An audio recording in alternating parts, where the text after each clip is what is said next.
and continuing with the NLP stuff, we kind of started neuro-linguistic programming, which is neuro, your head, linguistic, kind of how we talk and kind of how we think, programming. How we talk and think about things actually programs us, right? For example, if someone is believing everybody's against me, I'm not allowed to trust anybody, life is dangerous, what do you think they're seeing out there? Right? If they're believing life is generous, people love me, naturally, so, how are they seeing the world? So actually, what we believe has a huge effect on how we feel, what we actually see. There's a lot of information in this room, right? And your mind can only see so many. It's like 7 bits max, 5 plus minus, so 3 to 7 bits of information. So if you are thinking it's always too hot, you'll find that place that feels hot. Or if you are thinking, for example, life is a report card, what are you noticing? Needs improvement. Everything needs improvement. I have to do this in a certain way. If I fail, don't automatically, life is a report card. Oh my gosh. If you think life is an adventure, where does your mind go? Right? If you think life is a journey that has a destination, you have to get there. Doesn't allow for Sundays, right? So what you believe really has an effect. And so NLP kind of designed useful beliefs. And it said, let's just presuppose, since beliefs are something we adapt, they're not real, they're something we come to conclusions of. So NLP said, let's adapt a list of beliefs that are actually useful. And if we hold on to these beliefs and decide to live by them, it can actually make our lives a lot easier. So let's start looking at these beliefs. And I really wanted to focus on how, with MS, what I discover and how I help people by using these. So the first one, this is a big one. The belief is we respond to our map of reality, not to reality itself, right? If someone is thinking the world is a dangerous place, they're responding to that map, their map, not the reality.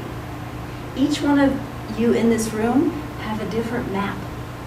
And so when you are having a conversation with someone and you are clear about something and you're like explaining it to them and they're just like, no, that doesn't work like that. You're like, yes, that works like that. That's because you guys are looking at the world in 2 different maps. This happens in politics, for example. It depends on our map. Also, if your map is, I'm a victim to this, there's nothing I can do, I'm just going to have to deal with this. Your behaviors, what you see as possible, where you go with things, what you discover is very different if your map is like, all right, this challenge is exciting, this is here for a reason, got to figure this out or else it wouldn't be my life. Let me figure this one out. Didn't work, let me figure this one out. Still figuring it out.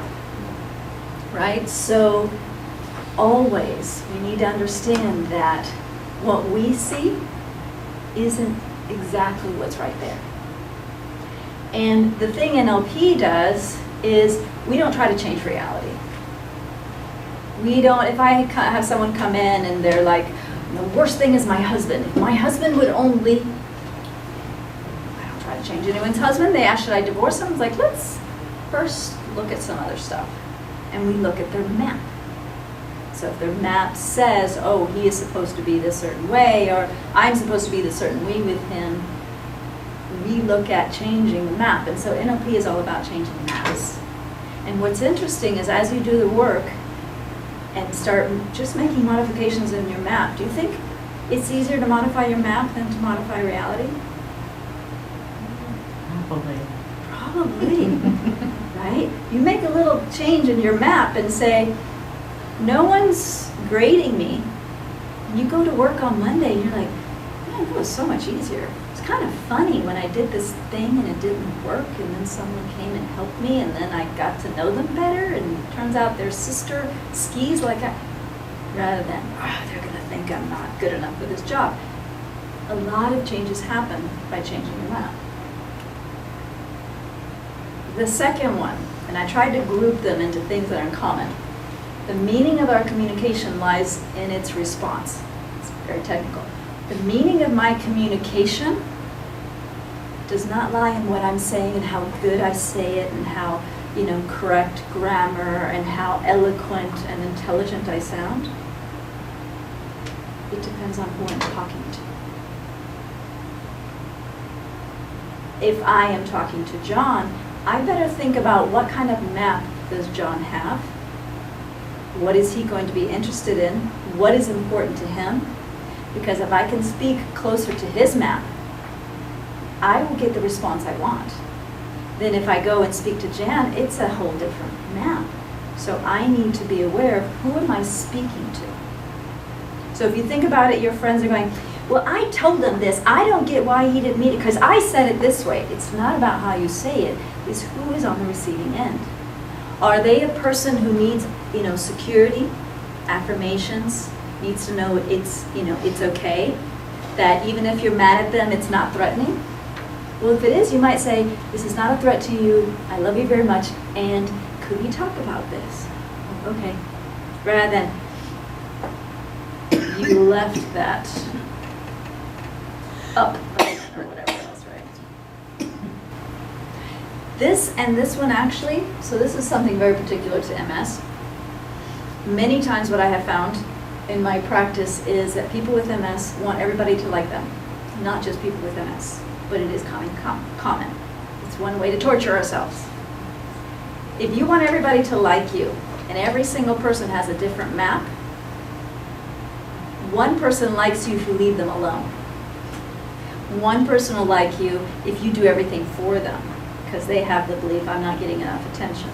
One person will like you if you actually, kind of push their buttons a little bit, that you actually have a little bit of, So how reasonable is it to put your goal and belief, if everyone will like me, then I have worth, right? It'd be very difficult. Wouldn't it be more easy to go, well, I'm just going to be me, and the ones who've got a map that kind of work with that, great. And the ones who need me to be a certain way, well, we either have to talk about it or I need to retire from this one, right?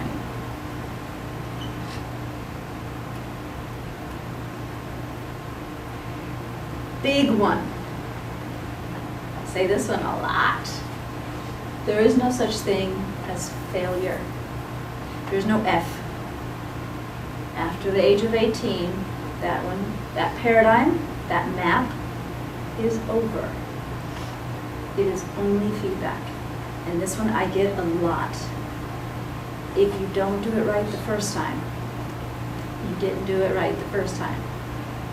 I'm dealing with that learning right now. I have to keep reminding myself there is a learning curve. Yes. I don't have to get it right away, and that's really hard for me, but I'm constantly reminding myself of that right now, because otherwise I'm really good at beating myself up. Exactly. Really. And there is a strategy, and very common with MS, is if I can just get it perfect, then I'll be okay.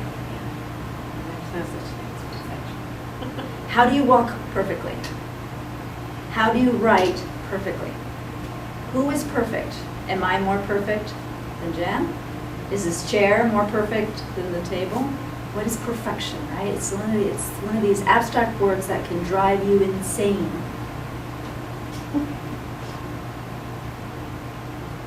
And this one's hard. It's like, oh, if I could just get it right. But it's only feedback. They actually say the masters, right? The masters of Kung Fu have actually made more mistakes than you've ever even tried doing Kung Fu. It's not that they don't fail. They have failed so many times. They've learned a lot because of all those trials.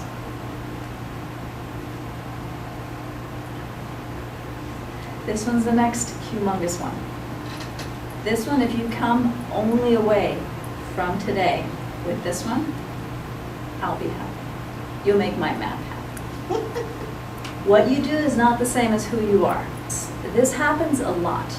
And for me, from what I get in the sessions and what we learn through the subconscious of MS, MS is a part of you, of your subconscious, that says, I am done with you spending your whole day trying to prove to everybody else and yourself your worth by what you do for everybody else and how good you do and the A+ report card. Because your worth keeps getting determined by your behaviors. And every time you don't do an A+, every time you don't get that perfect, every time you're not useful from the moment you wake up to the moment you go to sleep, you feel unworthy. I am unworthy. You are attaching your behaviors to who you are. Oh, if I do something unkind, that one time, I'm an unkind person. At that moment, you were not in a kind state. We're going to call it state. You're not in a very kind state. You're probably in a stress state.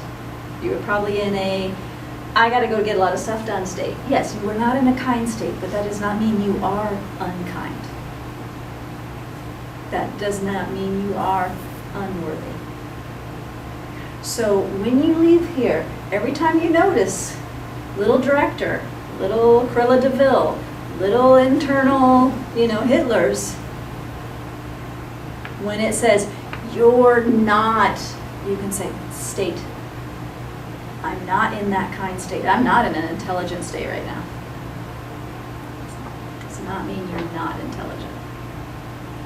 And just because you're not the smarts for cooking, pointing finger at anybody, does not mean you're not good at something else.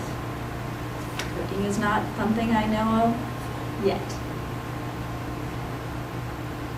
I'm creative, but for some reason it's not working very well in cooking. Other people could whip something up. I haven't done it yet. Being flexible ensures the highest chance of success.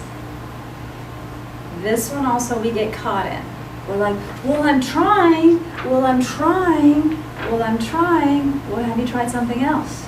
Well, have you tried stepping away from it? Well, have you tried coming at it from a different angle? When you have a conversation with someone and it doesn't work, don't get caught up.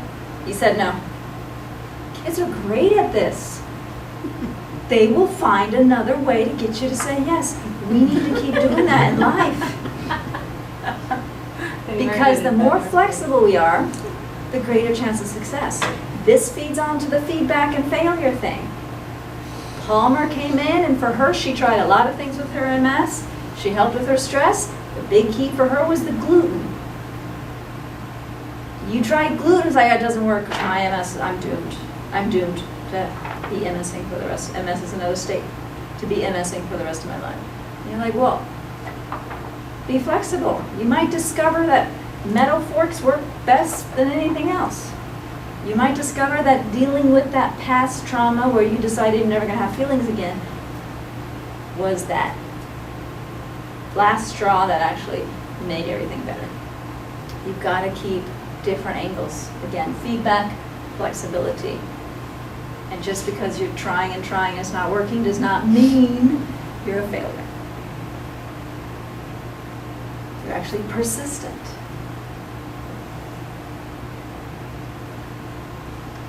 This one we talked about some time ago. People always make the best choice available to them at the time. Anybody here regret something? Yeah. Think about that time when you had to make that choice. I know now you know a lot more than you knew then. You know how economy went than you knew then. You know what other people were thinking. But I really thought Uggs would look good with a jean skirt. I did.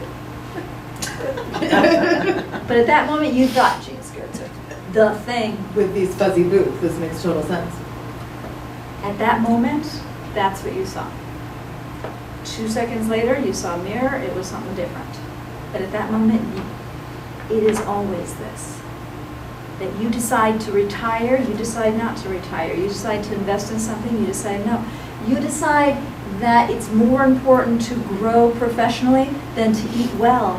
At that moment, that was the best choice you thought, that if I grow professionally, I will have the food to have someone make me food. And then you get sick and you're like, I'm so stupid. Again, identity. I'm so stupid because I didn't. No, at that moment, you thought that was the solution. Looking at it afterwards, you're like, wonder. And so you can learn from it. Every behavior has a positive intent. Why is this one important? So, thinking of failure, thinking of feedback, thinking of identity. When you see someone in the store and they leave their cart in the middle of the aisle, what do you think about this person? They don't think of How others. They are rude, finding identity. your They don't think about anybody else, identity. They are narcissistic, right? Okay, what happens if the reason they left it there is because their 3-year-old escaped the cart and is 3 aisles over there, and they are hauling themselves very quickly over there because they're afraid that something might fall on the kid, they might lose. What are they now? A good parent. They are again, here we go, identities. They are a good parent, right? So how about if we say, they are in a little, not noticing other people's state. They are a little narcissistic at the moment, right? They are being a little parenting state at the moment because that seems to be the priority right now. It doesn't say anything about them. And their behavior had a positive intent. What was the positive intent? Making sure the child was okay.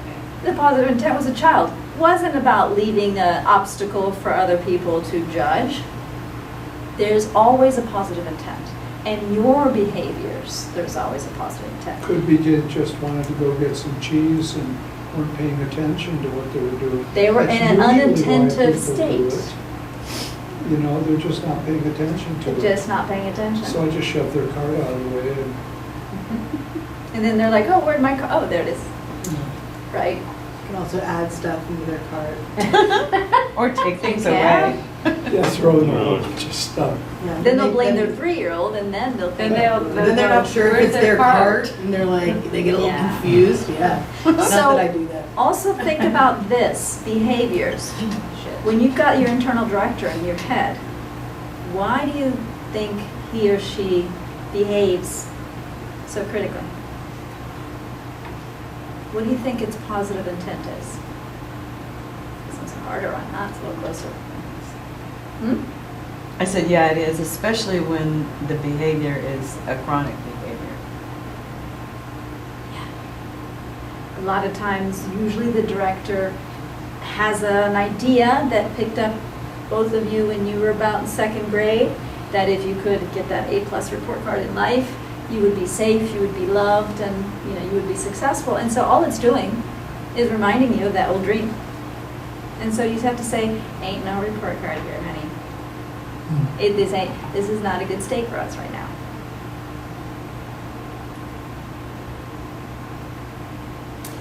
When we have a symptom, what do you think its positive intent is?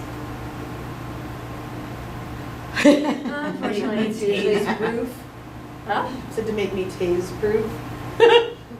Tase proof. And a lot of times there's something it wants you to do. And we'll get back on that one. But every behavior, rather than criticizing, oh, that must mean that this person is this, or this body is broken, or that it's a certain state. To me, it's like you need to make a change here. Yes, make a change. Take an action. There is no, oh, this one's a good one. This is my own phrase. It's a little NLP curved. There is no unresourceful, unworthy, or unlovable person. You guys are off the hook. There are no unworthy people. You can't do it. Sorry. There is only states and actions, unworthy states, and unlovable states. Okay, at that moment I wasn't very lovable to my plant when I said, I'm not taking care of that kind of disease white powder thing, I'm just getting rid of it. I wasn't very lovable. It's lovable to myself. Dish soap and water spray.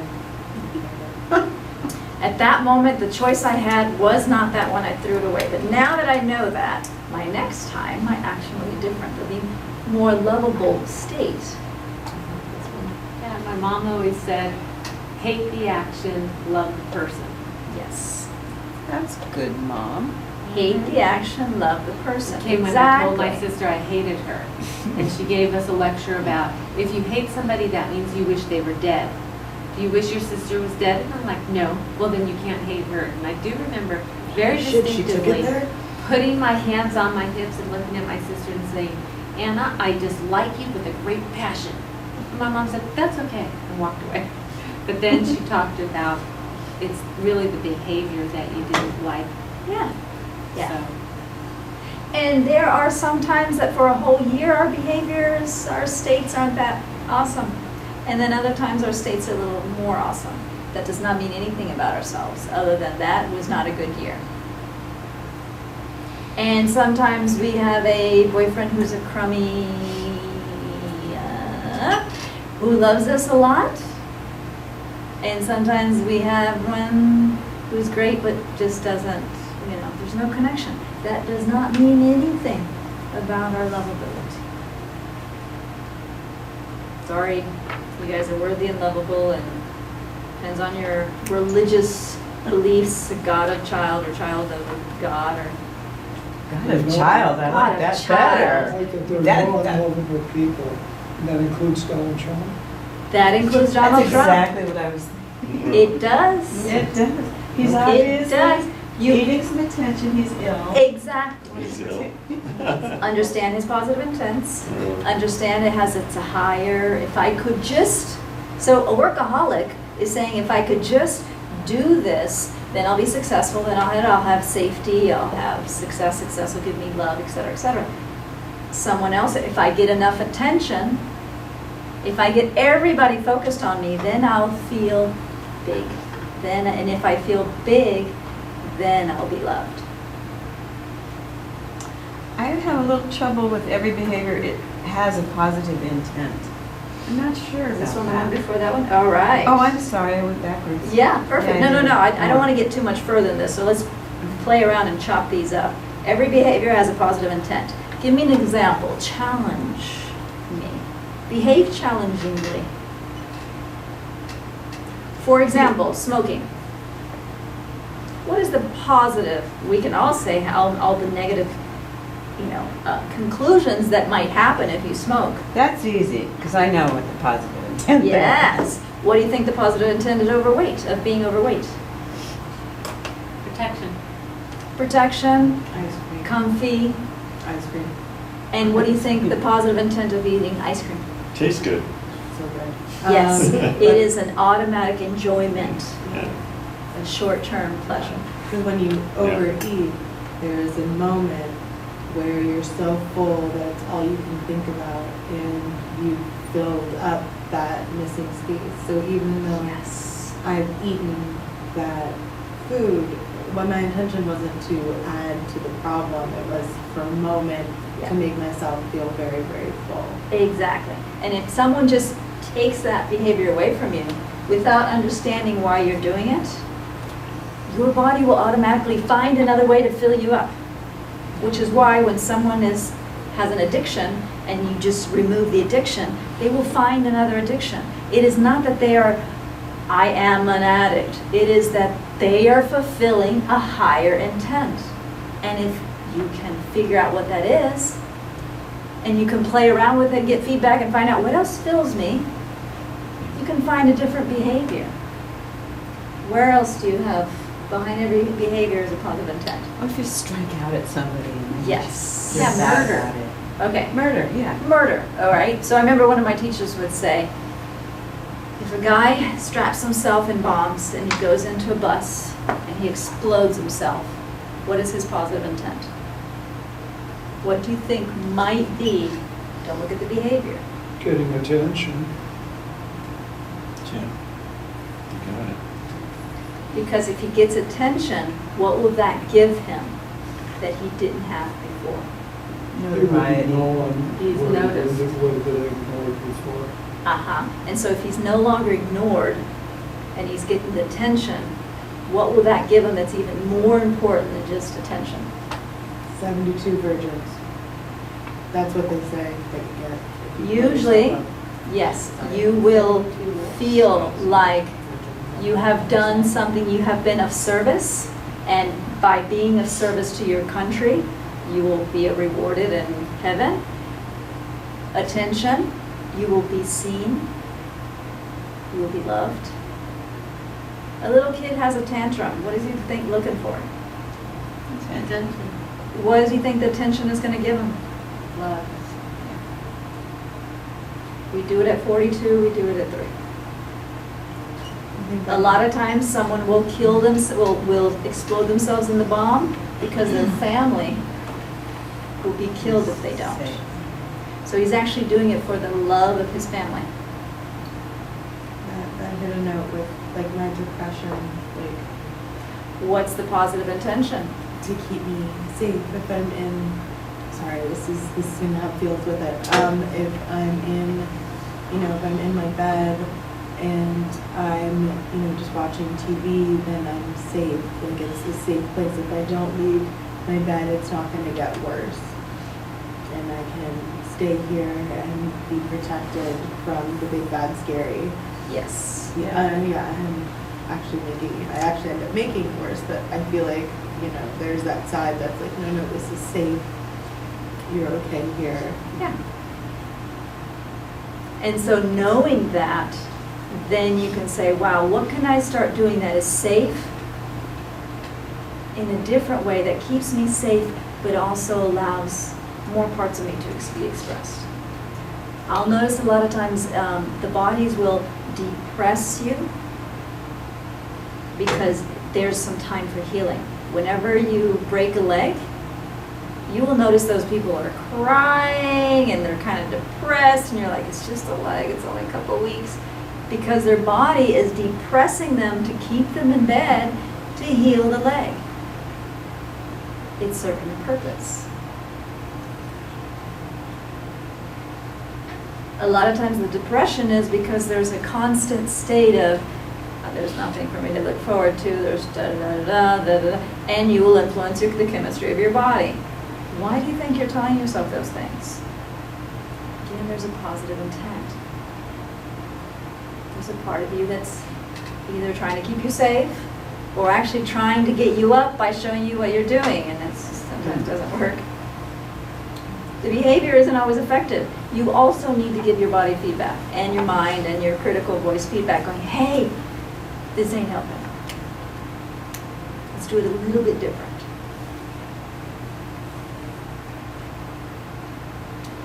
Choice is better than no choice. This is again the same as the feedback, the failure, the flexibility. Here is actually NLP will always say, if you only have one option, there's no choice. Right? Oh, you have to do it this way. There's no choice. If you have two options, that's where we start regretting, we get in dilemma, we get into conflict. So if I do this, then I can't do that. If I do this, then I can't do this, right? And then we're like, oh, black and white thinking. Familiar? Right? If we have more choices, and you're like, well, wait a minute. What if I did this first, figured this out, got more people recruited on this, and then we went to this while we were taking care of the more choices, the more possibilities of actually having a better life and of actually succeeding in whatever that goal you had. The one at a time thing was really hit me because I will get a pinball machine going in my head about what to do, and how to handle it, and how to And then you say, all right, what else is available? What else? Or just try one. Try one, get feedback. I used to work in Poland, and in Poland there's societally a lot of fear post-war, that the person who stands up, the highest flower gets chopped off kind of thing. And there was a lot of fear also of failure, and fear because if I get failed, I get seen, and if I get seen, I get killed, right? After a war. So we would be doing a project, and which way should we do it? Should we do it this way or this way? And they would get stuck because it was like, what's safer? I need to guarantee that there's no failure. You can't. So I would tell them, I was like, we do this one, and they're like, oh, okay. But what if it fails? Then we stop, backtrack, do the other one. And they're like, oh. But who do we blame? Me? Oh, okay. Oh, we get to blame you, it's fine.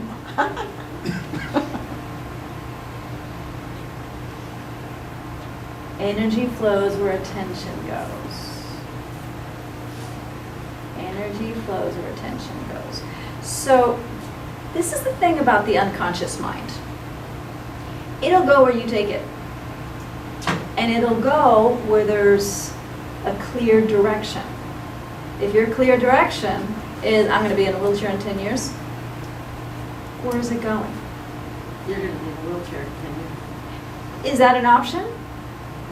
But if you have a clear direction of, I'm going to get up those stairs, we'll figure this one out. And you keep clear. I've had people tell me, oh, why are you giving people hope, Eva? Don't give people hope, it's not worth it. And I'm like, oh no, I'm working with the unconscious mind. I give it a mission, it gets compelled, it latches on, I don't have to do anything. If there's a clarity in where you want to go, and you're flexible, and you just get constant feedback of how you're trying things out, you'll find your way. And fortunately, they always say you need to, know what you want, how you'll get there. It's not really your responsibility. Because as you're just kind of honing in, things will kind of appear, they'll correct themselves, you'll figure it out, you'll hear things, you'll learn, you'll get there. But that has to be very clear. And we talked about this with the pain, when we did the presentation of pain. If I focus on my pain, what am I going to find? Pain. If I focus on it first thing in the morning, Pain all day. if I focus on where in my body does it feel really good right now energetically. My sister woke me up this morning, she's in Texas, that's 2 hours difference, 6 a.m. Usually Saturdays and Sundays, I prefer not to wake up that early. And so I was noticing, I was like, oh, I'm starting to notice I'm tired. Then I said, interesting enough, I feel tired here. This area doesn't feel tired, so I just focused during the day how nice and awake this part of my body and my shoulders were to get myself doing stuff. And then, after a while, I was like, oh, actually, I'm feeling pretty good. Probably after lunch, I'll notice this one again, and I'll give it some attention. But where you put your attention, your unconscious mind, your physical, your mental will follow. You can also do this with states. I am feeling blue right now. I haven't that.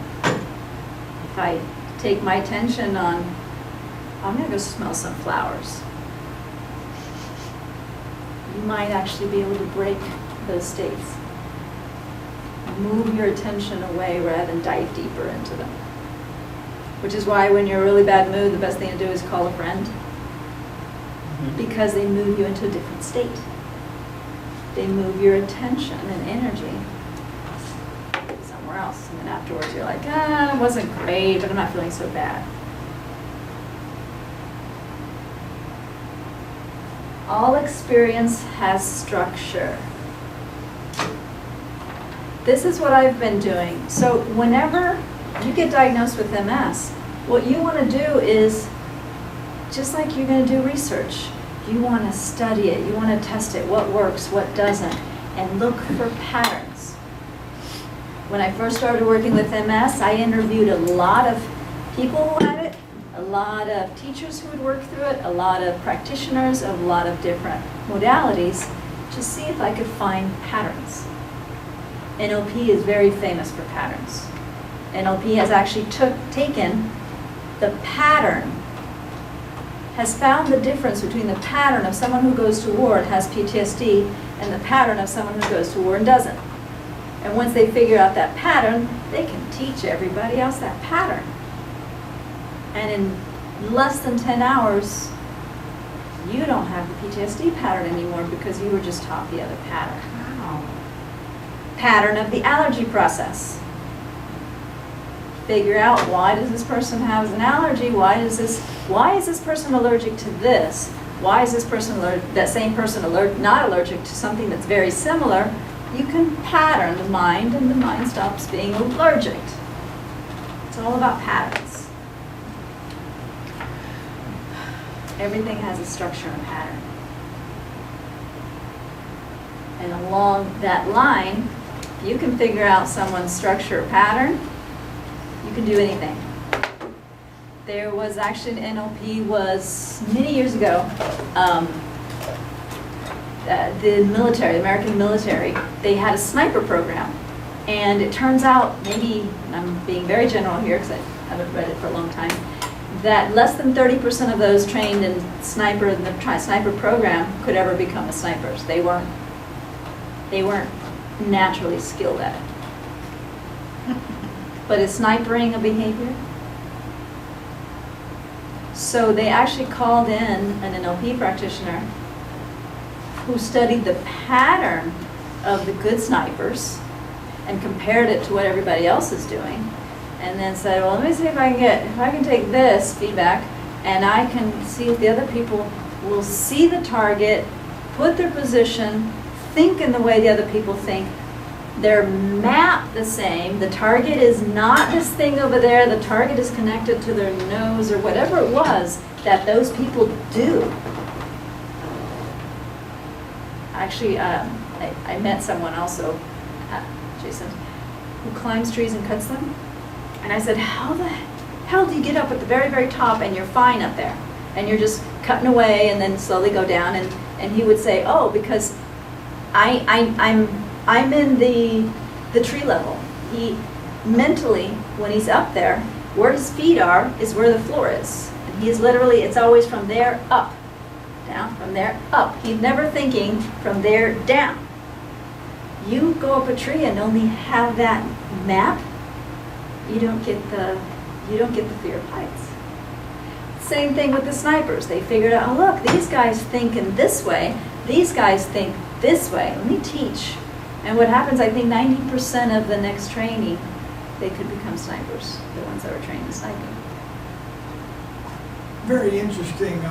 My mind is clicking with activity as you're speaking these thoughts. Didn't Hollywood do a movie about a military sniper that was very good at what he did? Yeah, American Sniper. something Yeah, like that. and he would probably think, I am naturally great at what I do. Yeah, well, guess what? If I interview you long enough, I can figure out your patterns. And I interviewed a couple other snipers and go, wait a minute, look at this. These guys are all thinking, they're maybe not here. They might have their perspective, their point of view is over there. And they're just connecting their fingers to there, not to their eye, or teach everybody else that. You've got natural snipers. So that thing that comes in your head that goes, oh, it's probably going to work for him, but not for me. Sorry. You just haven't figured out the pattern. More feedback, more testing, ask some questions. It can work out for you, but you've got to build your mind around it, your map. And you've got to chunk it. Do you think they taught those people to snipe in a day? Maybe, depends on what their map was. But anything can be chunked down. Even an elephant. Even a tennis, how you hit a tennis ball. Chunk it down. What is each piece that contributes to it? It's not only the body, chunk down. All the little pieces. How can you say anyone can do anything like to a group here that can't? I can't go out and be a tennis pro. I just can't because my legs don't work or something like that. So you wouldn't have to find, what can I do? Can you not be a tennis pro? There's basketball players. Yeah, Would there be and wheelchair possible? basketball players. Is there wheelchair tennis players? Never heard of them. That'd be a quick wheelchair. Yeah. They have a real fast wheelchair. Right. Really fast. There you'd have to see. Anybody can do anything if somebody else has done it. The first thing you want to do when you want to see, can I achieve this? After I did the allergy process, I said, what else is possible? And I got the download, work with MS, and I go, well, is this achievable? I don't know. So what did I do? I found people that had already achieved it. Because I know if someone else has done it, we can all figure it out, right? Think of the 4-mile run. The 4-minute mile, isn't that the 4-second Jim mile? Ryan. What? Jim Ryan. Yes. Before him, that's not possible. The minute he achieved it, Ryan was first, yeah. the minute one person achieves it, the next decade you've got 14 people achieving it, right? If someone can achieve something, everyone else can. Of course, if I'm 5'2" and someone is 6'3", well, maybe if I put blah, blah, blah, well, maybe if we put, there are limitations. But if someone can achieve it before you with your same limitations, you have no excuse. You got to figure out what they did. If someone can achieve it with my limitations. Someone can achieve it. If someone can eliminate your limitations, so can you. You just have to get the feedback and figure it out how you're going to do it. But if it's possible, if someone has MRI, they're scanned and they've got so many lesions, and the next time their lesions are lighter, someone did it, I can do it too. I just have to figure out how they did it, experiment, and figure out which one works for me. And then figure out somebody else, because with MS there's multiple reasons, so you want to figure out all the pieces. But if it's been possible for somebody, go in that direction. And then give me a call. Yeah, And then- right. Me too. And then call. Me too. Give me a call too. I want that call. Another one, sorry, you're not unworthy, you're not unlovable, you're not flawed, and you're not broken. You work perfectly to produce the results you're getting.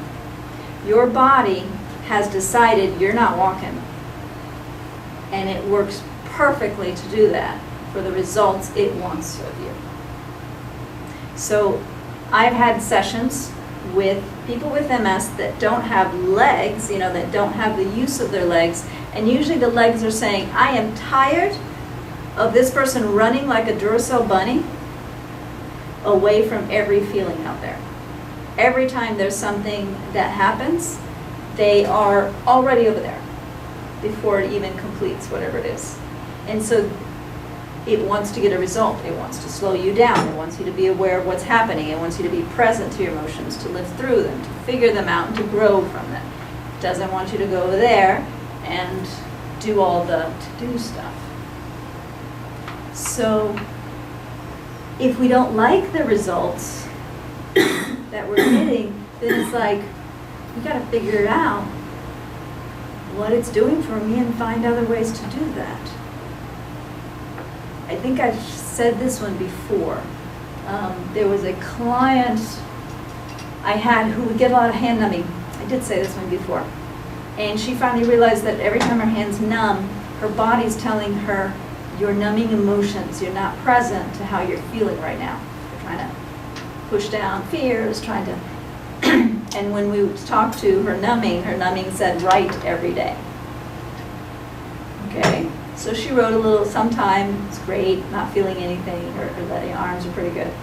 And then she was like, oh, it's coming back. And I said, do you remember what it was about? No! Go find their notes. Oh, it's about writing. Starts writing again, numbing goes away. Interesting. You need to figure the actions. It's doing something perfectly. It's communicating about numbing. It's communicating about running. It's communicating about needing help or learning how to ask for help and not just give help all the time. lesson we all have to learn.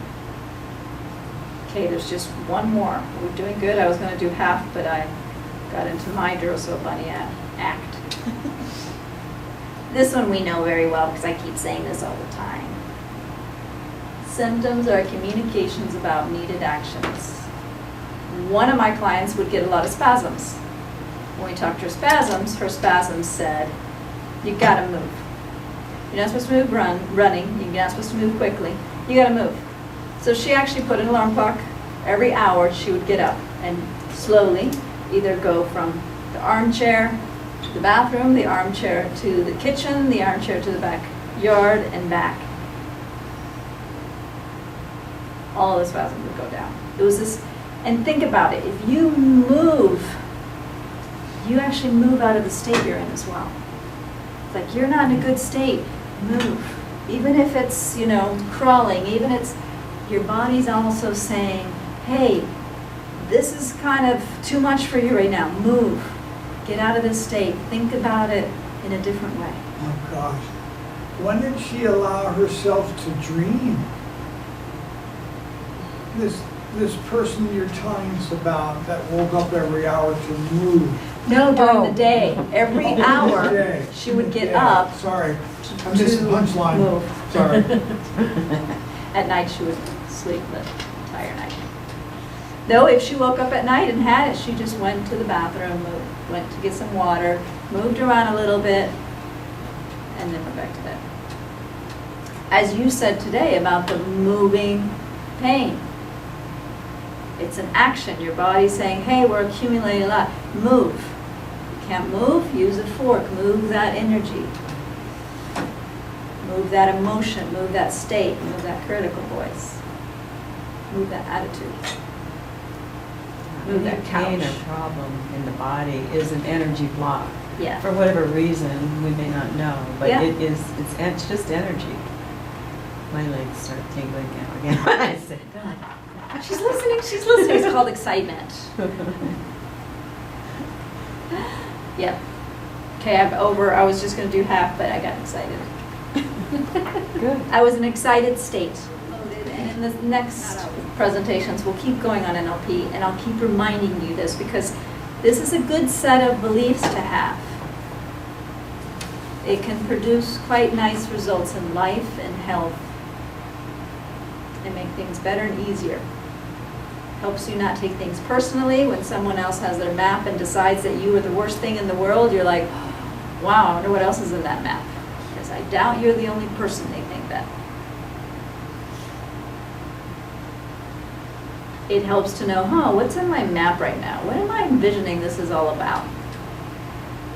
Am I looking for a trophy here? Let me see what else I could do. Let me change that state. Any other observations? Any examples you guys have? How you want to take this on? The shortest distance between 2 points is a straight line when you're traveling. But often the longer tourist route is much more fun. You learn so much more than point A to point B. And life might not be about reaching point B. Life might be about expanding point A. Life might be about dancing point A, right? Life is a song, life is dance, life is... Watch those things. What am I believing? One of my clients this week got a big aha. He wanted to be independent and free, and he realized that in his map, it was the U.S. independence, Declaration of Independence, and it was all about fighting for your independence. And then Bob Marley was about fighting for the independence, and he thought, well, no wonder I'm fighting all day long to try to get a little independence in my life. And I said, well, what else is independent and free? And he's like, well, Buddha nature, just a monk. And I was like, well, try that map on. Do what? What did you He say? had Buddha nature. Oh, Buddha nature. And so he's like, I don't have to fight anything or anything. Everything's great. I don't have to do anything. I'm free just because I am here. I'm free to think. I'm free to plan. I'm free to communicate. Changed everything because he saw, wait, I don't want Bob Marley and the, US Constitution and stuff on my map of the world. Makes me fight all the time. You got some pretty nasty cancer going too. Poor guy.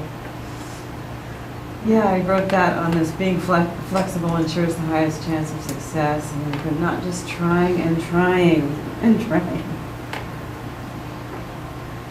It's very trying. Yeah. Think about the word try. How about testing? How about experimenting? If I try to lift this thing, I'm going to try. Like, I'm going to figure out what happens if I lift this. Right? Try, if you notice the energy.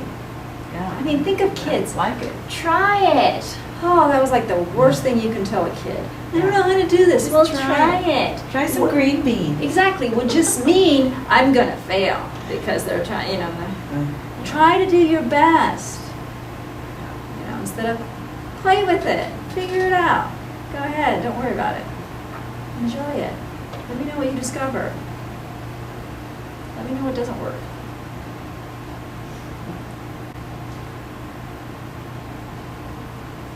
Okay, there's a lot here. Yeah. So play with these, try them, let's say, instead of try, act as if they are true. Let's see what happens.